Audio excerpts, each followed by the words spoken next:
ವಿ5 ನ್ಯೂಸ್ಗೆ ಸ್ವಾಗತ. ನಾನು ಮೇಘ್ನಾ. ಹುಬ್ಬಳ್ಳಿಯಲ್ಲಿ ರಕ್ತದಾನ ಶಿಬಿರ. ಹುಬ್ಬಳ್ಳಿ ನಗರದ ದಲಿತ ಸಂಘರ್ಷ ಸಮಿತಿ ಪದಾಧಿಕಾರಿಗಳಿಂದ ರಕ್ತದಾನ ಶಿಬಿರ ಆಯೋಜಿಸಲಾಗಿತ್ತು.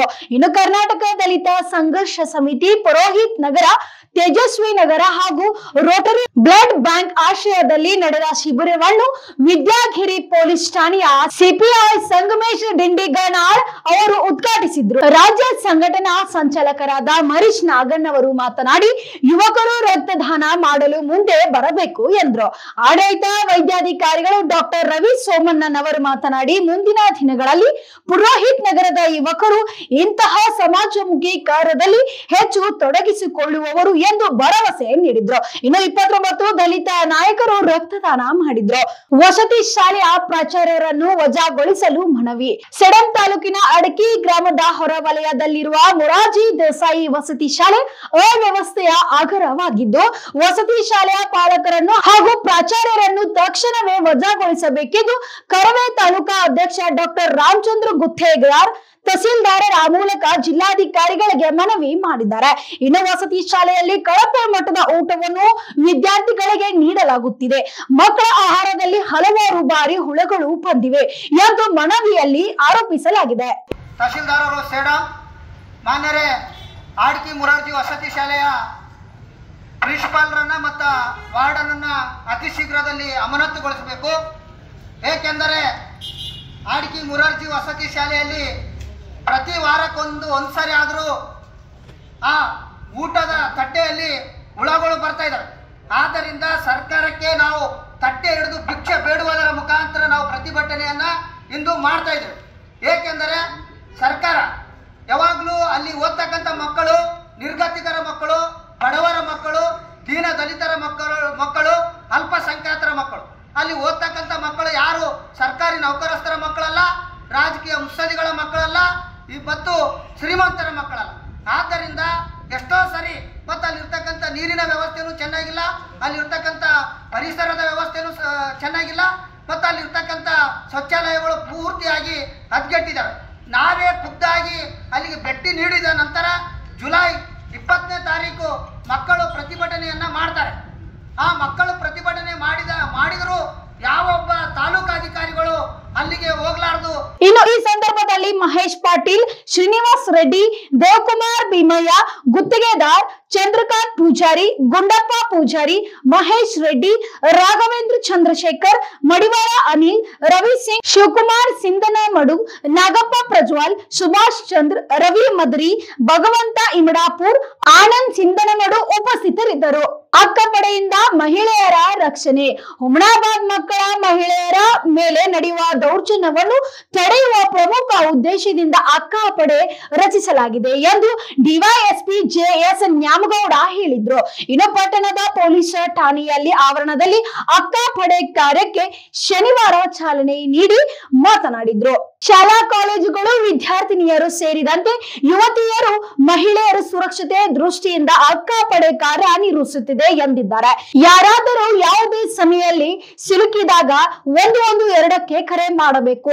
ಅಕ್ಕಪಡೆಯವರು ಎಲ್ಲಾ ಸ್ಥಳಗಳಲ್ಲಿ ಅತ್ಯಂತ ಎಚ್ಚರಿಕೆಯಿಂದ ಕರ್ತವ್ಯ ನಿರ್ವಹಿಸುತ್ತಾರೆ. ಇತ್ತೀಚೆಗೆ ಬೀದರ್ ಜಿಲ್ಲೆಯಲ್ಲಿ ಅಷ್ಟೇ ಇತ್ತು, ಅದನ್ನು ಇವಾಗ ತಾಲೂಕವಾರು ವಿಸ್ತಾರ ಮಾಡಿದ್ದಾರೆ. ಹುಮನಾಬಾದ್, ಬಸವ ಕಲ್ಯಾಣ, ಭಾಲ್ಕಿ ಮತ್ತು ಔರಾ ತಾಲೂಕುಗಳಲ್ಲಿ ವಿಸ್ತಾರವಾಗಿದ್ದು, ಇದರ ಮುಖ್ಯ ಧ್ಯೇಯ ಏನಂತಂದರೆ ತಾಲೂಕದಲ್ಲಿ ಇರ್ತಕ್ಕಂಥ ಪ್ರತಿಯೊಂದು ಶಾಲಾ ಕಾಲೇಜುಗಳಿಗೆ ಭೇಟಿ ನೀಡಿ ಅಲ್ಲಿರ್ತಕ್ಕಂತಹ 18 ವರ್ಷದಲ್ಲಿ ಒಳಗಡೆ ಇರುವಂತಹ ಮಕ್ಕಳಿಗೆ, ಅಂದರೆ ಗಂಡು ಆಗಿರ್ಬೋದು ಹೆಣ್ಣು ಆಗಿರ್ಬೋದು, ಅದ್ರ ಜೊತೆಗೆ 18 ವರ್ಷ ಮೇಲ್ಪಟ್ಟಿರ್ತಕ್ಕಂಥ ಮಹಿಳೆಯರಿಗೆ ಕಾನೂನು ಬಗ್ಗೆ ಅರಿವು ಮೂಡಿಸೋದು, ಮತ್ತು ಚಿಕ್ಕ ಮಕ್ಕಳಿಗೆ ಪ್ರಾಥಮಿಕ ಶಾಲೆಯಲ್ಲಿ ಓದ್ತಕ್ಕಂಥ ಮಕ್ಕಳಿಗೆ ಸೇಫ್ ಮತ್ತು ಅನ್ಸೇಫ್ ಟಚ್ ಬಗ್ಗೆ ಮಾಹಿತಿಯನ್ನು ನೀಡೋದು, ಹೆಲ್ಮೆಟ್ ಅವೇರ್ನೆಸ್ಸನ್ನು ನೀಡುವಂಥದ್ದು, ಮತ್ತು ಕಾನೂನಲ್ಲಿ ಮಹಿಳೆಯರಿಗೆ ಇರ್ತಕ್ಕಂತಹ ಅವಕಾಶಗಳನ್ನು, ಹಾಗೆ ಪೋಕ್ಸೋ ಕಾಯ್ದೆ ಬಗ್ಗೆ ಮಾಹಿತಿಯನ್ನು ನೀಡಿ ಎಲ್ಲ ಮಹಿಳೆಯರಿಗೆ ಎಚ್ಚೆತ್ತುಕೊಳ್ಳುವಂತೆ ನಮ್ಮ ಮಾನ್ಯ ಎಸ್.ಪಿ. ಸಾಹೇಬರು ನಮಗೆ ನೇಮಕ ಮಾಡಿರ್ತಾರೆ.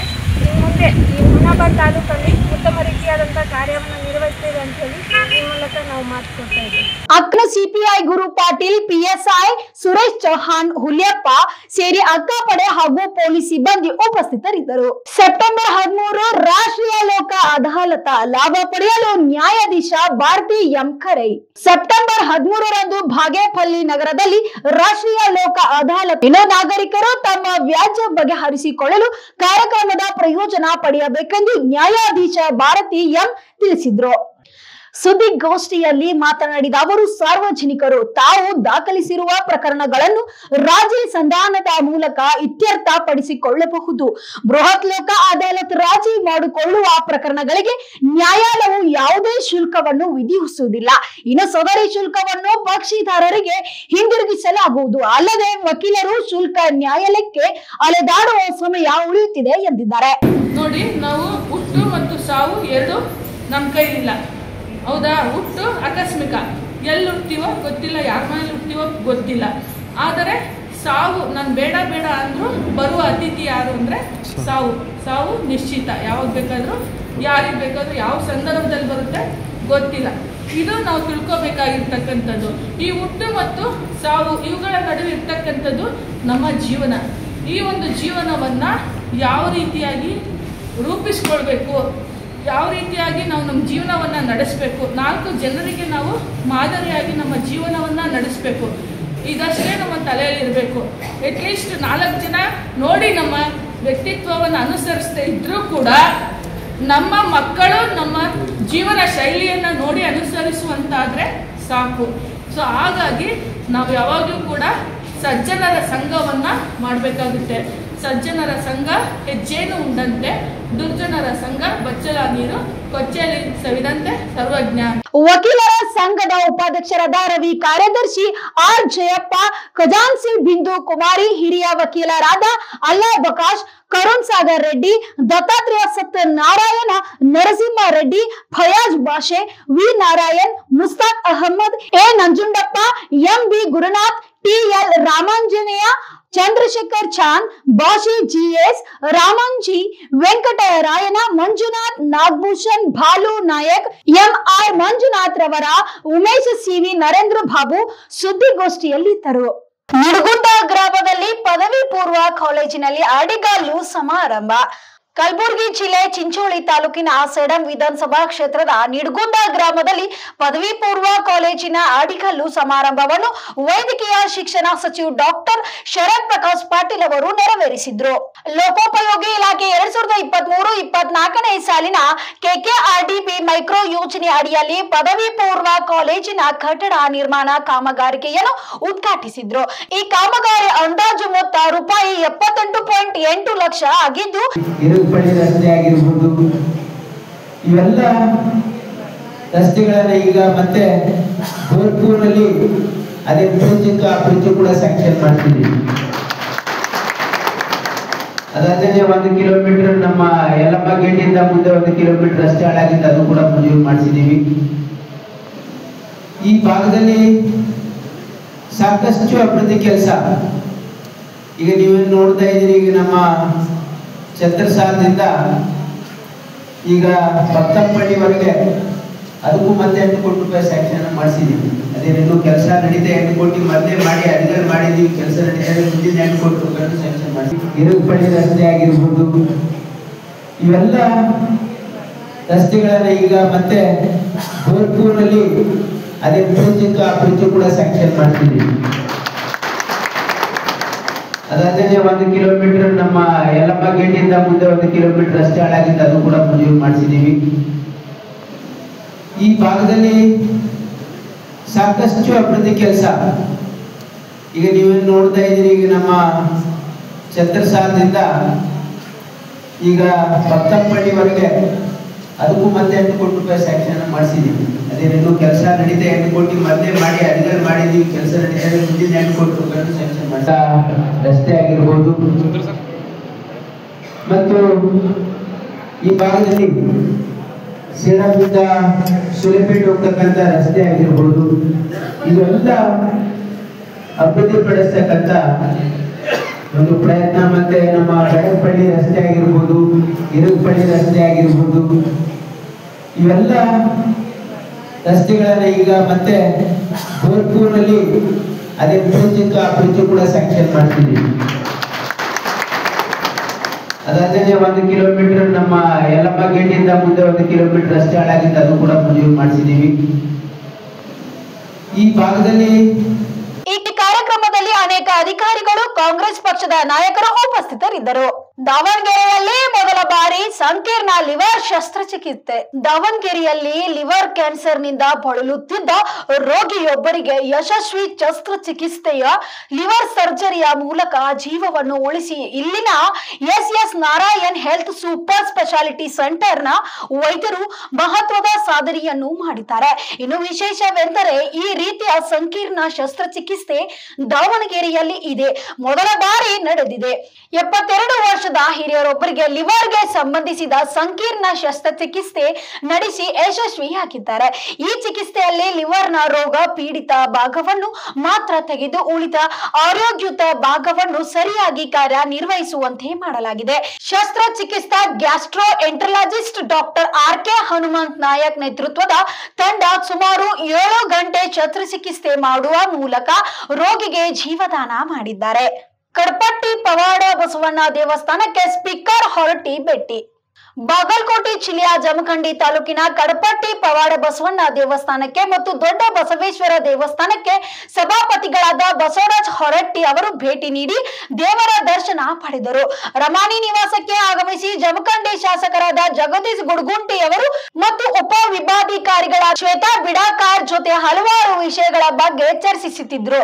ಇನ್ನು ಈ ಸಂದರ್ಭದಲ್ಲಿ ತಹಸೀಲ್ದಾರ್ ಅನಿಲ್ ಬಡಗೇರ್, ಶಹರ್ ಠಾಣೆಯ PSI ಅನಿಲ್ ಕುಂಬಾರ್, ಸಿದ್ದನಗೌಡ ಪಾಟೀಲ್, ಸಂಗಪ್ಪ ಬಿಳಿಯಲಿ, ಬಸವರಾಜ್ ಶೆಟ್ಟಿ, ಗಿರೀಶ್ ಬಾಂಗಿ ಇದ್ದರು. ಅತಿವೃಷ್ಟಿ ಹಾನಿ, ತಹಸೀಲ್ದಾರ್ ಬಳಿ ಪರಿಹಾರಕ್ಕೆ ಒತ್ತಾಯಿಸಲು ನಿರ್ಧಾರ. ಬೀದರ್ ಜಿಲ್ಲೆಯಲ್ಲಿ ಆಗಸ್ಟ್ ತಿಂಗಳಲ್ಲಿ ಸುರಿದ ಭಾರೀ ಮಳೆಯಿಂದಾಗಿ ಅತಿವೃಷ್ಟಿಯಿಂದ ಹಾನಿಗೊಳಗಾದ ರೈತರಿಗೆ ಪರಿಹಾರ ನೀಡಲು ಆಗ್ರಹಿಸಿ ಸೆಪ್ಟೆಂಬರ್ 10ರಂದು ಬಾಲ್ಕಿ ತಹಸೀಲ್ದಾರ್ ಕಚೇರಿಯ ಚಲೋ ನಡೆಸಲು ತೀರ್ಮಾನಿಸಲಾಗಿದೆ ಎಂದು ಯುವ ಮುಖಂಡ DK ಸಿದ್ದರಾಮ್ ತಿಳಿಸಿದ್ರು. ಅವರು ಇಂದು ಬಾಲ್ಕಿ ತಾಲೂಕಿನ ಆನಂದವಾಡಿ, ನಿಡೇಬನ, ಇಂಚೂರು, ಸಾಯಿಗಾಮ, ಕೊಂಗಳಿ, ಬಿಜ್ರಗಳ ಸುತ್ತಮುತ್ತಿನ ಇರುವ ಭಾಗದಲ್ಲಿ ಅತಿವೃಷ್ಟಿಯಿಂದ ಹಾನಿಗೊಳಗಾದ ಬೆಳೆಯನ್ನು ವೀಕ್ಷಿಸಿದ ಮಾತನಾಡಿದ DK ಸಿದ್ದರಾಮ್ ಅವರು ಆಗಸ್ಟ್ ತಿಂಗಳಲ್ಲಿ ಬೀದರ್ ಜಿಲ್ಲೆಯಾದ್ಯಂತ ಸುರಿದ ಅತಿವೃಷ್ಟಿಯಿಂದಾಗಿ ಹೆಸರು, ಉದ್ದು, ತೊಗರಿ, ಸೋಯಾಬೀನ್ ಮತ್ತು ಕಬ್ಬು ಸೇರಿದಂತೆ ಅಂದಾಜು 15,000ಕ್ಕೂ ಹೆಚ್ಚು ಎಕರೆ ಬೆಳೆ ಹಾನಿಯಾಗಿದ್ದು, ನೂರಾರು ಮನೆಗಳ ರಸ್ತೆ, ಸೇತುವೆಗಳು ಹಾಗೂ ಮೂಲ ಸೌಕರ್ಯಗಳಿಗೆ ಭಾರಿ ಹಾನಿಯಾಗಿದೆ. ತಗ್ಗು ಪ್ರದೇಶದ ಮನೆಗಳಿಗೆ ನೀರು ನುಗ್ಗಿ ದವಸ ಧಾನ್ಯ ಹಾಳಾಗಿದೆ, ವಿದ್ಯುತ್ ಸಂಪರ್ಕ ವ್ಯತ್ಯಯವಾಗಿದೆ ಎಂದ್ರು. ದಲಾಲಿಗಳು ಬಹಳ ಏನಂದ್ರೆ ಹೇರಾಪೇರಿ ಮಾಡ್ಲತ್ತಾರ. ಅದಕ್ಕೆ ಈಶ್ವರ್ ಖಂಡ್ರೆ ಅವರು ವಿರೋಧ ಪಕ್ಷದಾಗಿದ್ದಾಗ ಬಹಳ ಮಾತಾಡ್ಯಾರ ಇನ್ಸೂರೆನ್ಸ್ ಬಗ್ಗೆದಾಗ. ಏನಂತಂದ್ರೆ ಬರೋಬ್ಬರ್ ಸಿಗ್ತಾ ಇಲ್ಲ, ರೈತರಿಗೆ ಬರೋಬ್ಬರ್ ಸಿಗ್ತಾ ಇಲ್ಲ. ಈಗ 2 ವರ್ಷ ಆಯ್ತು ನೀವೇ ಮಂತ್ರಿ ಇದ್ರಿ, ಈಗ ನಿಮ್ಮ ಮಗನೇ MP ಯಾರ. ಈಗ ನೀವೆಲ್ಲ ರೈತರಿಗೆ ಏನದ 100% ಏನದ ಮಳೆ ಹೆಚ್ಚಾಗ್ಯದಂತ ಅಗ್ರಿಕಲ್ಚರ್ ಡಿಪಾರ್ಟ್ಮೆಂಟ್, ರೆವಿನ್ಯೂ ಡಿಪಾರ್ಟ್ಮೆಂಟ್ದವ್ರು ಹೇಳಿದಾಗ ಈಗ ಎಲ್ರಿಗೂ ನೀವು ಇನ್ಶೂರೆನ್ಸ್ ಕೊಡಿಸ್ಬೇಕು ಒಳ್ಳೆ ಅಂತೇಳಿ ನಾನು ನಿಮ್ಮ ಮೂಲಕ ವಿನಂತಿ ಮಾಡ್ತೀನಿ. ಮತ್ತು ಸರ್ಕಾರದ ಕಣ್ಣು ತೆರೆಸೋ ಸಲುವಾಗಿ 10ನೇ तारीख 10 तारीख दिवशी तहसील ऑफिसला आम्ही समजा प्रतिभटना करायचं आहे. जास्तीत जास्त संख्येमध्ये सरकारचं डोळा उघडावं तर काहीतरी आम्ही थोडं रडावं लागतंय. नवच काय होतं 10ನೇ तारीख ನಮ್ಮ ಶರತ್ ದುರ್ಗಾಳೆ ಅವರ ನೇತೃತ್ವದಲ್ಲಿ ಜಿಲ್ಲಾ ನವ ಚೈತನ್ಯ ಸಮಿತಿ, ಸೇವಾ ಸಮಿತಿ ನೇತೃತ್ವದಲ್ಲಿ ನಮ್ಮ ಕೈಲಾಸ್ ಪಾಟೀಲು, ನಮ್ಮ ಜಯರಾಜ್ ಗೋಳ, ಶಿವಾಜಿ ಮೇತ್ರೆ, ಕನಕದಾಸ್ ಪಿಲ್ಲೇಶ್ ಇವರೆಲ್ಲರ ಒಂದು ಸುಭಾಷ್ ಮಾಶೆಟ್ಟಿ ಇವರೆಲ್ಲರ ನೇತೃತ್ವದಲ್ಲಿ ಒಂದು ದೊಡ್ಡ ಪ್ರತಿಭಟನೆ ಏನದಂದ್ರೆ 10ನೇ ತಾರೀಕಿಗೆ ಆಗ್ತದೆ. ಎಲ್ಲ ರೈತರು, ಜಿಲ್ಲೆ ತಾಲೂಕಿನ ಎಲ್ಲ ರೈತರು ಹೆಚ್ಚಿನ ಸಂಖ್ಯೆಯಲ್ಲಿ ಬರ್ರಿ. ನಮ್ಮ ಉದ್ದೇಶ ಇಷ್ಟೇ ಅದ. ನಾವು ಅವತ್ತು ಪಾದಯಾತ್ರೆ ಮಾಡಿದೆವು. ಇವು 3 ಬ್ರಿಡ್ಜ್ ಎತ್ತರ ಹೆಚ್ಚಾಗಿದ್ಮೇಲೆ ನಿಮ್ಮ ಫೈದಾ ಆಗ್ಯದ, घाट ಆಗ್ಯದ. तुम्हाला फायदा झाला की नाही? तेव्हा पदयात्रा केल्यावर हे थोडं उंची वाढल्यानंतर फायदा. आता बी हे टेक्निकल फॉल्ट आम्ही सीधा करावं आणि गाडगी, इंचूर आणि निडेबांचं ब्रिजचं उंची वाढवा हे उद्देश ठेवून घेऊन आणि एकरी 25 ते 30,000 रुपये इमिडिएट परिहार भेटाव आणि जे इन्शुरन्सचे पैसे आहेत ते समजे शेतकऱ्याला भेटावं. हे दलाली जे इन्शुरन्समध्ये चालू आहे ते ईश्वर खंड्रे साहेब इमिडिएट बंद करायला हवं. ते समजा आग्रह ठेवून घेऊन आम्ही 10 सप्टेंबर दिवशी पुरा भालकी तालुका तहसील ऑफिसला आम्ही एक मोर्चा काढणार आहोत. त्या मोर्चामध्ये समजे तालुक्याचे शेतकरी बंधू सहभागी व्हावं असं मी विनंती करतो. आता ईश्वर खंड्रे साहेब काय बी आता कारण सांगणे येतात. MP तुम्ही, मंत्री तुम्ही, MLA तुम्ही असताना आता वो कुठं बी बोर्ड दाखवण्याचं काम करू नका. आता केंद्र आहे, राज्य आहे, ते हे काही सांगू नका. केंद्रामध्ये बी तुम्हीच हो, राज्यामध्ये बी तुम्हीच हो. पुरा लोक तुमच्या घरातच पॉवर आणून ठेवल्यात. ते चांगलं की खराब की मला माहिती नाही, पण लोक तर तुम्हाला पॉवर दिल्यात. आता तुमच्याहून लोकांना अपेक्षा आहे. आता तुम्ही लोकांची अपेक्षा भरपाई करा. कारण सांगत जाऊ नये, भाषण करायचं नको. ಈ ಸಂದರ್ಭದಲ್ಲಿ ಪ್ರತಾಪ್ ಪಾಟೀಲ್, ಶಿವಾಜಿ ದೇಶಮುಖ್, ನವಚೈತನ್ ಸೇವಾ ಸಮಿತಿ ಜಿಲ್ಲಾಧ್ಯಕ್ಷರಾದ ಶ್ರೀ ಶರದ್ ದುರ್ಗಳೆ, ಜಯರಾಜ್ ಕೊಳ್ಳ, ಕೈಲಾಸ್ ಪಾಟೀಲ್, ಶಿವರಾಜ್ ಬೋರೆ, ಕಲ್ಲಪ್ಪ ಬೋರೆ, ಮಾರುತಿ ಬೋರೆ, ಶಿವಾಜಿ ಮೇತ್ರೆ, ಸುಭಾಷ್ ಮಾಶೆಟ್ಟೆ, ಸಂಗಮೇಶ್ ಟಂಕಾಳಿ, ಜಗದೀಶ್ ಬಿರಾದರ್, ಕನಕ ಮಲ್ಲೇಶಿ, ಸಂಜೀವ್ ದುರ್ಗಳೆ, ಮಲ್ಲಪ್ಪ ದೇಶಮುಖ್ ಸೇರಿದಂತೆ ಅನೇಕರು ಉಪಸ್ಥಿತರಿದ್ದರು. Thanks for watching. Read, discuss and debate with editor Dr. Yan Prashant Rao. Wanted reporters in print, digital and visual media for Bharat Vaibhav Daily Newspaper, BV News 5 Channel and BV Fast Web News from all the talukas of Karnataka, Goa and Maharashtra. If interested, send your resume to 9019229369.